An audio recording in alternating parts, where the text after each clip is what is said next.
おはようございます。ケントです。なんか今日海外勢のミュウツー使いからこんなツイートが海外勢から来たんですけど This analysis I take a look 3 mutes I believe to be in competition for the best どのミュウツーが強いかみたいなミュウツーの魅力みたいなんもこう上げてるみたいな感じなんかな。ちょっと見てみましょう。この動画できるかな。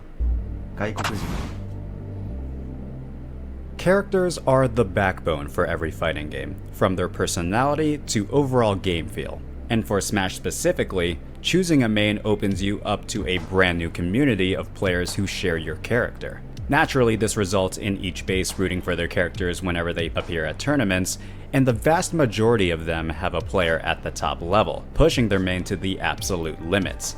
Cloud has Spargo, Snake has Apollo Kage, Steve has Aquila, and Incineroar has Skyjay.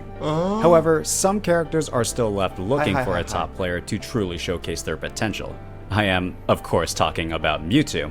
Throughout the majority of Ultimate, Mewtwo's top representative reserved him as a secondary before being bounced from the Smash community due to questionable actions outside of the game. I am not here to comment on the drama surrounding that, but I am here to tackle a series of questions in response to his absence. Who are the current best Mewtwo players? What is keeping them from top player status? And who has the greatest potential of snagging the title of Mewtwo King? 確かにミュウツーがどれだけ全員違うおらんかった話やなこれ。 Let's start with a player most Mewtwo players recognize, Anvil. As the #1 ranked player in Oslo, Norway, and the #1 Mewtwo labber since Ultimate's inception, very few have pushed the Mewtwo meta as far as him. First aspect we have to talk about is his defense. Despite the new combos and kill confirms he posts on Twitter, Anvil boasts one of the best defense. これまあ一応ちょっと大体言ってることはわかるんですけど、アンビルっていう海外のミュウツープレイヤーがいるんですけど、ツイッターで昔からこの発売初期からミュウツーに対してこういろんな開拓を行ってきた人ですね。こういうメタとか、例えば僕がよくやってる相手の崖つかまりに対して下強とかを打って空前とか横スマ空下とかをやるんですけど、それを開拓したのはこのアンビルですね。Shadow Ball brought Anvil right back into the game. However, I also think this added complexity is currently his biggest weakness.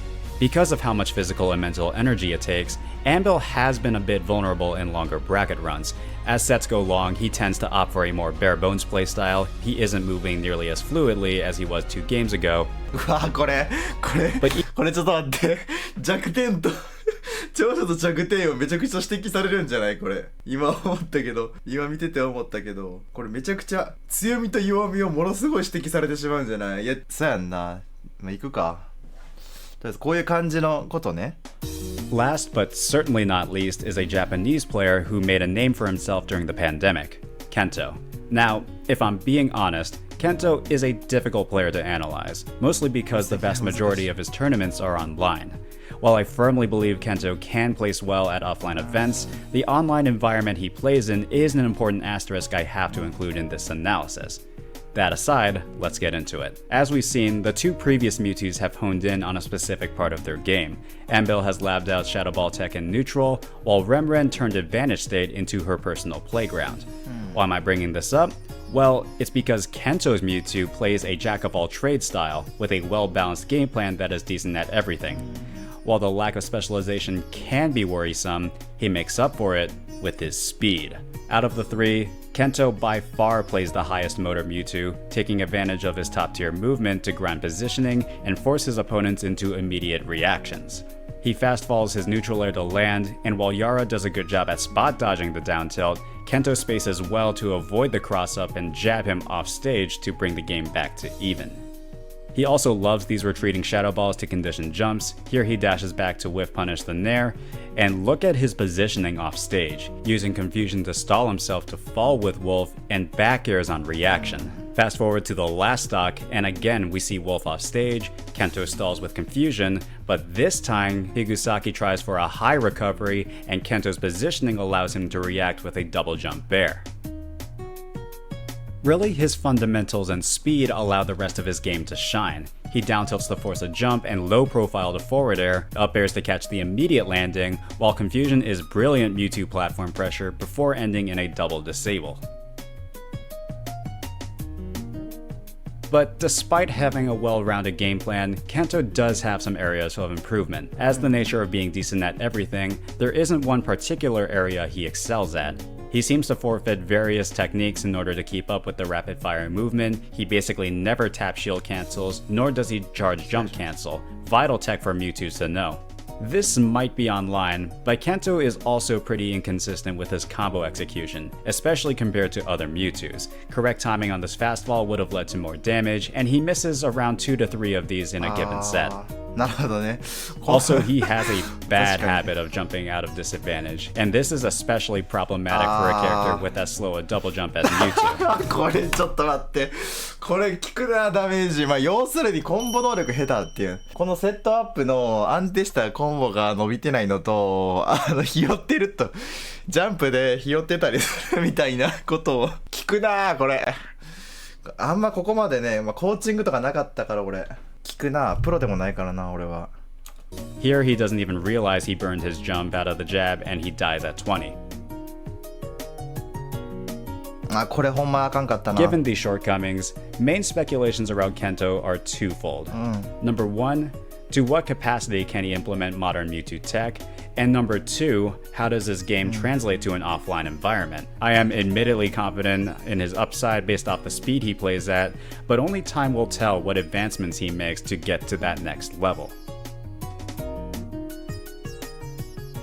So, we have looked at 3 different Mewtwo's with radically different playstyles, strengths, and weaknesses. But the question still remains, who is the best Mewtwo?